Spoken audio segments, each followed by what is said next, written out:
Hello friends, എല്ലാ കൂട്ടുകാർക്കും GK world and PSCയിലേക്ക് സ്വാഗതം. എൻ്റെ പേര് ആഷ്ന ഷാജി. അപ്പോൾ ഇന്ന് നമ്മൾ ചർച്ച ചെയ്യാൻ പോകുന്ന 2013 കോട്ടയം LDCയുടെ ചോദ്യ പേപ്പറാണ് 2013. അപ്പോൾ ഇത് സയൻസിന്റെ ക്വസ്റ്റ്യൻ പേപ്പറാണ് കേട്ടോ നമ്മൾ ചർച്ച ചെയ്യുന്നത്. അപ്പോൾ അതുമായിട്ട് ബന്ധപ്പെട്ട കുറച്ച് കണക്റ്റഡ് ഫാക്ട്സ് കൂടിയാണ് നമ്മൾ ഇൻക്ലൂഡ് ചെയ്തിരിക്കുന്നത്. അപ്പോൾ വരുന്ന എല്ലാ മത്സര പരീക്ഷകൾക്കും തീർച്ചയായിട്ടും നിങ്ങൾക്ക് ഈ സയൻസ് ക്ലാസ് പ്രയോജനഫലമായിരിക്കുമെന്ന് ഞാൻ വിശ്വസിക്കുന്നു. എന്തെങ്കിലും അഭിപ്രായങ്ങളൊക്കെ ഉണ്ടെങ്കിൽ കമന്റ് ബോക്സിൽ കമന്റ് ചെയ്യാം. കൂടാതെ LDC, ഫയർഫോഴ്സ് തുടങ്ങിയ മത്സര പരീക്ഷകൾക്ക് തയ്യാറെടുക്കുന്ന ഉദ്യോഗാർത്ഥികൾക്കായിട്ട് Unacademy വഴി ഞാൻ സൗജന്യ ക്ലാസ്സുകൾ ചെയ്തു കൊടുക്കാറുണ്ട്. അപ്പോൾ അതിന്റെ ഡീറ്റെയിൽസും അറിയാനായിട്ട് താഴെ കാണുന്ന ഡിസ്ക്രിപ്ഷൻ ബോക്സിൽ ഞങ്ങളുടെ വാട്സാപ്പ്, ടെലഗ്രാം ലിങ്കുകൾ നൽകിയിട്ടുണ്ട്. അതിൽ ജോയിൻ ആവുക. എന്തെങ്കിലും സംശയമുണ്ടെങ്കിൽ നിങ്ങൾക്ക് എന്നെ കോൺടാക്ട് ചെയ്യാവുന്നതുമാണ്.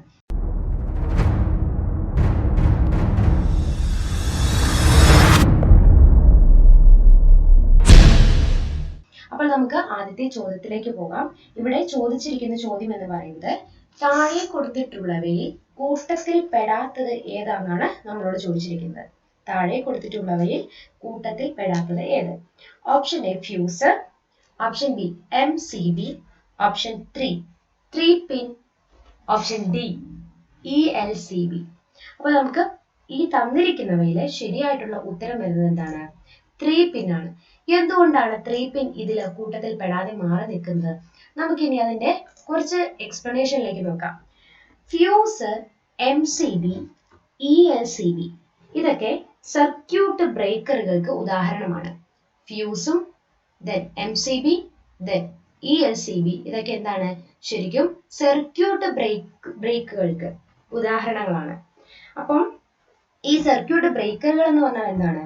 നമ്മൾ സുരക്ഷയ്ക്ക് വേണ്ടിയിട്ട് ഒരു ഇലക്ട്രോണിക് സർക്യൂട്ടിലേക്കുള്ള വൈദ്യുതിയുടെ പ്രവാഹത്തെ നമ്മൾ എന്താ പറയുന്നത്, സ്റ്റോപ്പ് ചെയ്യുന്ന അല്ലെങ്കിൽ തടയുന്ന ഒരു ഓട്ടോമാറ്റിക് ആയിട്ടുള്ള ഉപകരണങ്ങളെയാണ് നമ്മൾ സർക്യൂട്ട് ബ്രേക്കർ എന്ന് പറയുന്നത്. ഇനി നമ്മൾ നോക്കും, ഇവിടെ ELCB എന്ന് കൊടുത്തിട്ടുണ്ട്. എന്താണ് EMCB, ELCB എന്ന് പറഞ്ഞു കഴിഞ്ഞാൽ? അതോടൊപ്പം നമുക്ക് നോക്കൂ, ഇവിടെ MCB എന്നും കൊടുത്തിട്ടുണ്ട്. രണ്ടും എന്താണ്? ഈ MCB എന്ന് പറഞ്ഞു കഴിഞ്ഞാൽ മിനിയേച്ചർ സർക്യൂട്ട് ബ്രേക്കർ ആണ്. മിനിയേച്ചർ സർക്യൂട്ട് ബ്രേക്കർ ആണ് MCB എന്ന് പറയുന്നത്. ELCB എന്ന് പറയുന്നത് എർത്ത് ലീക്കേജ് സർക്യൂട്ട് ബ്രേക്കർ ആണ്. എർത്ത് ലീക്കേജ് സർക്യൂട്ട് ബ്രേക്കർ ആണ് ELCB എന്ന് പറയുന്നത്. ഇനി നമുക്ക് നോക്കാം, 3 പിന്നില് 3 പ്ലഗ് ഉണ്ടാവും അല്ലെ? അപ്പോൾ ഇതിനകത്ത് ഓരോന്നും ഈ ഓരോ പിന്നും എന്തിനേക്കാണ് ബേസ് ചെയ്യുന്നത്? ഫേസ്, ന്യൂട്രൽ, എർത്ത്, ഇങ്ങനെ 3 എണ്ണമാണ് 3 പിന്നിൽ വരുന്നത്. അപ്പം നിങ്ങൾക്കറിയായിരിക്കും 3 പിന്ന് നമ്മൾ കണ്ടിട്ടുണ്ടാവും. അതിൽ ഇങ്ങനെ 3 ദ്വാരങ്ങളായിരിക്കും അതിൽ കാണുന്നത് അല്ലെ? അതിൽ ഏറ്റവും വലിയൊരു ദ്വാരം ഉണ്ടല്ലോ, ആ ഒരു ദ്വാരത്തെ നമ്മൾ പറയുന്നത് എന്താണ്? ഏറ്റവും വലിയ പിന്നാണ് എർത്ത് പിൻ എന്ന് പറയുന്നത്. അപ്പൊ ഈ എർത്ത് പിന്ന് നമ്മൾ എന്തിനാണ് യൂസ് ചെയ്യുന്നത്? അത് ശരിക്കും വൈദ്യുതിയുടെ പ്രതിരോധത്തിന് വേണ്ടിയിട്ടാണ്, പ്രതിരോധം കുറയ്ക്കാൻ വേണ്ടിയിട്ടാണ് നമ്മളത് യൂസ് ചെയ്യുന്നത്.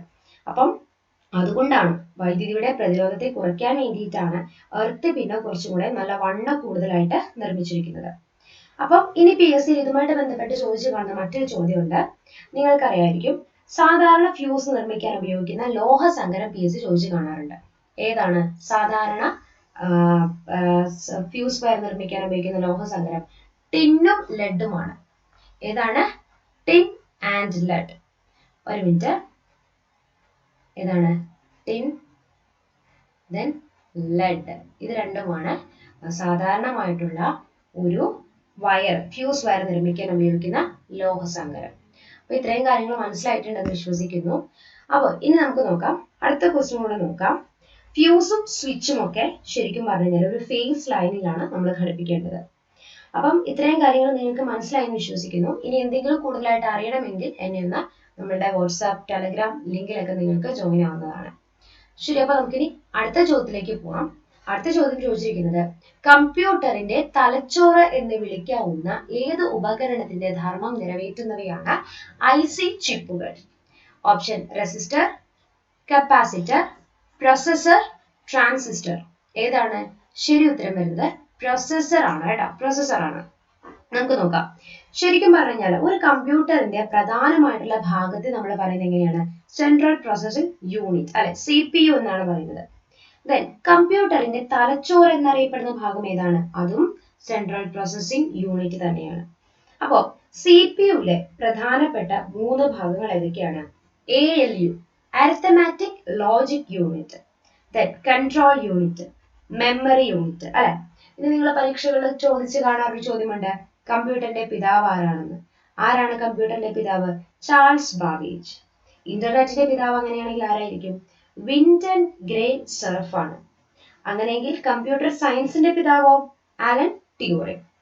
കമ്പ്യൂട്ടർ സൂപ്പർ കമ്പ്യൂട്ടറിന്റെ പിതാവ് ചോദിച്ചു കാണാറുണ്ട്. ചോദിക്കുകയാണെങ്കിൽ ആരാണ്? സെയ്മൂർ റോജർ ക്രേ ആണ്. അപ്പോൾ മനസ്സിലായെന്ന് വിശ്വസിക്കുന്നു. അടുത്ത ചോദ്യത്തിലേക്ക് പോവാം. തിരുവാതിര ഞാറ്റുവേല ഏത് രാശിയിലായിരിക്കും? മിഥുനം, ചിങ്ങം, കന്നി, തുല. ഏതാണ്? ശരി ഉത്തരം മിഥുനമാണ് കേട്ടോ. അപ്പൊ ഇതുമായിട്ട് ബന്ധപ്പെട്ട് PSC ചോദിച്ചു കണ്ടൊരു ചോദ്യമാണ്. കേരളത്തിലെ കർഷക ദിനമായിട്ട് ആചരിക്കുന്നത് ഏത് ദിവസമാണ്? ചിങ്ങം 1 അപ്പോൾ ശരിക്കും കേരളത്തിലെ പ്രധാനമായിട്ടുള്ള 3 തരം നെൽകൃഷി രീതികളെയാണ് നമ്മൾ വിരിപ്പ്, മുണ്ടകൻ, പുഞ്ച ഈ പേരിൽ അറിയപ്പെടുന്നത്. ഏപ്രിൽ മുതൽ മെയ് മാസങ്ങളിൽ ഞാറ് നടുകയും സെപ്റ്റംബർ ഒക്ടോബർ മാസങ്ങളിലാണ് അതിന്റെ വിളവെടുപ്പ് നടക്കുന്നത്. ഇതിനെയാണ് നമ്മൾ വിരിപ്പ് എന്ന് പറയുന്നത്. മുണ്ടകൻ എന്നൊക്കെ നമ്മൾ പാട്ടിലൊക്കെ കേൾക്കാറുണ്ടല്ലേ. അപ്പൊ മുണ്ടകൻ എന്ന് പറയുന്നത് ശൈത്യകാലത്തുള്ള കൃഷി രീതിയാണ്. സെപ്റ്റംബർ ഒക്ടോബർ മാസങ്ങളിൽ ഞാറ് നടുകയും പിന്നെ ഡിസംബർ ജനുവരി മാസങ്ങളിൽ വിളവെടുക്കുകയും ചെയ്യുന്ന കൃഷി രീതിയാണ്. പുഞ്ച എന്ന് പറയുന്നത് എന്താണ്? പുഞ്ച എന്ന് പറയുന്നത് വേനൽ മഴ പ്രധാനമായിട്ടും ആശ്രയിച്ചിട്ടുള്ള ഒരു കൃഷി രീതിയാണ്. അപ്പോൾ ഇത് പ്രധാനമായിട്ടും ഡിസംബർ ജനുവരി മാസങ്ങളിൽ ഞാറ് നടുകയും മാർച്ച് ഏപ്രിൽ മാസങ്ങളിൽ ഇതിന്റെ വിളവെടുപ്പ് നടക്കുന്ന ഒരു രീതിയാണ് കൃഷി രീതിയാണ് പുഞ്ച എന്ന് പറയുന്നത്. ഓക്കെ, അപ്പൊ നമുക്ക് അടുത്ത ചോദ്യത്തിലേക്ക് പോവാം. അടുത്തത് എന്താണ് ചോദിച്ചിരിക്കുന്നത്? താഴെ കൊടുത്തിട്ടുള്ളവയിൽ കൂട്ടത്തിൽ പെടാത്തത് ഏത്? ബോയിൽ നിയമം, ജൂൾ നിയമം, ചാൾസ് നിയമം, അവഗാഡ്രോ നിയമം. ഏതാണ്? ജൂൾ നിയമമാണ് ശരിയായിട്ടുള്ള ഉത്തരം വരുന്നത്. ജൂൾ നിയമം നമുക്ക് നോക്കാം. ശരിക്കും ജൂൾ നിയമം ആവിഷ്കരിച്ചത് ആരാണ്? ജെയിംസ് പ്രെസ്കോട്ട് ജൂൾ ആണല്ലേ. അപ്പം നമുക്കൊരു പ്രവൃത്തി ചെയ്യാനുള്ള കഴിവിനെയാണ് നമ്മൾ ഊർജം എന്ന് പറയുന്നത്. ആ ഊർജത്തിന്റെ SI യൂണിറ്റ് ആണ് ജൂൾ എന്ന് പറയുന്നത് അല്ലെ. അപ്പൊ നമുക്ക് ബോയിൽ നിയമം ഇവിടെ കൊടുത്തിട്ടുണ്ട്.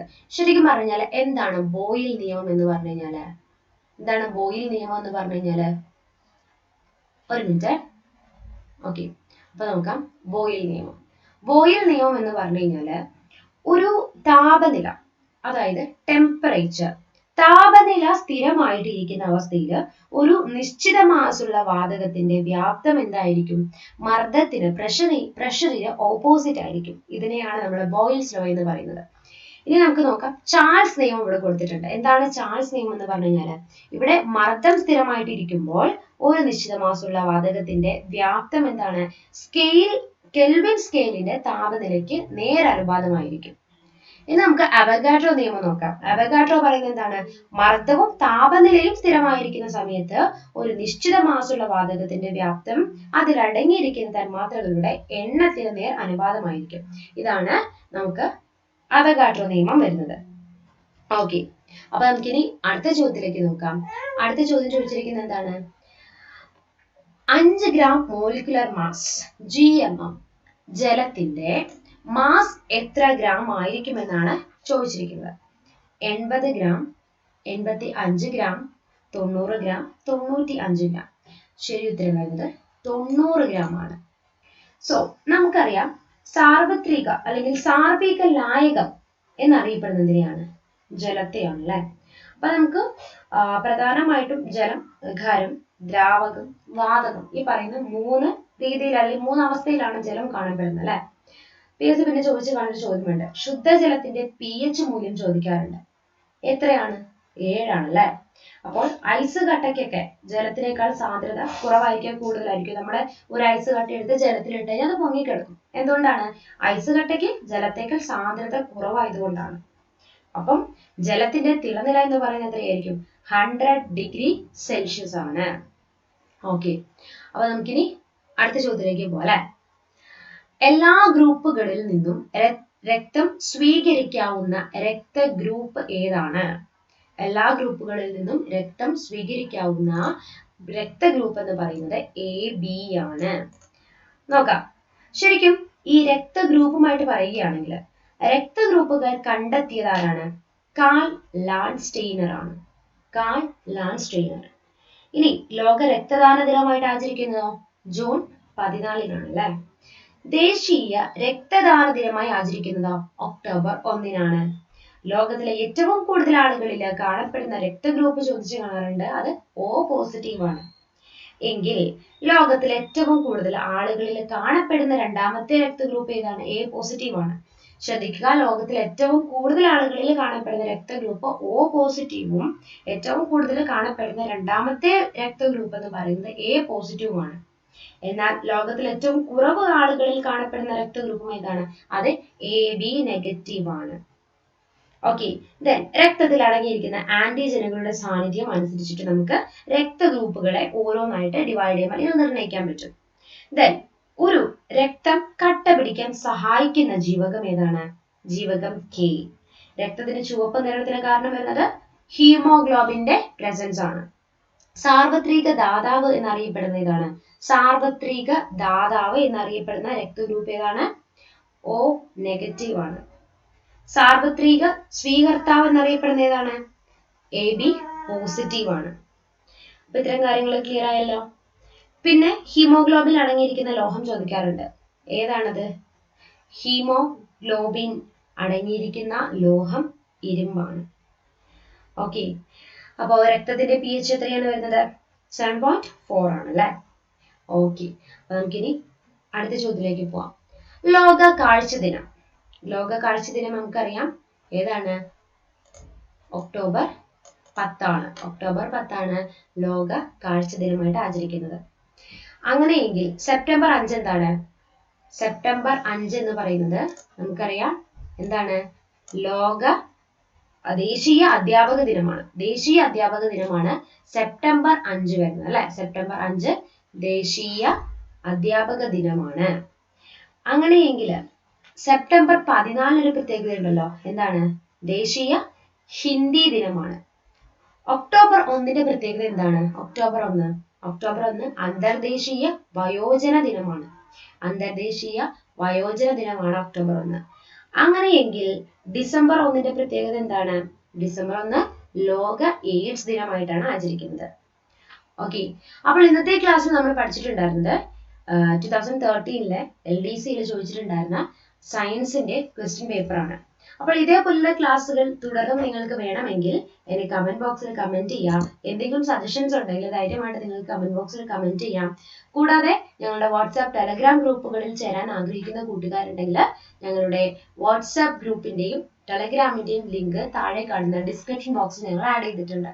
അപ്പോൾ എന്ത് സംശയങ്ങൾ വേണേൽ ഞങ്ങളെ കോൺടാക്ട് ചെയ്യാവുന്നതാണ്. അപ്പോൾ അടുത്ത ദിവസം ഇതിന്റെ ബാക്കി കണ്ടിന്യൂഷൻ ആയിട്ട് ഞാൻ വരുന്നതായിരിക്കും. ക്ലാസ്സുകൾ ഇഷ്ടമായ ലൈക്ക് ചെയ്യുക, ഷെയർ ചെയ്യുക, ഫ്രണ്ട്സിനോട് എത്തിച്ചു കൊടുക്കുക. ഒപ്പം സൗജന്യ PSC ഓൺലൈൻ ലൈവ് കോച്ചിങ് ലഭിക്കാനായി ഞങ്ങളെ കോൺടാക്ട് ചെയ്യാവുന്നതാണ്. അപ്പോൾ തുടർന്നുള്ള ദിവസങ്ങളിൽ ഇതേപോലുള്ള ക്ലാസ്സുകൾ ഇനിയും ഉണ്ടാകും. ചാനൽ സബ്സ്ക്രൈബ് ചെയ്യാത്തവരുണ്ടെങ്കിൽ ചാനൽ സബ്സ്ക്രൈബ് ചെയ്യാൻ മറക്കണ്ട. Thank you. GK World and PSCയുടെ പുതിയ അപ്ഡേറ്റ്സ് ദിവസവും നിങ്ങൾക്ക് ലഭിക്കാനായി ഈ ചാനൽ എത്രയും വേഗം സബ്സ്ക്രൈബ് ചെയ്യുക.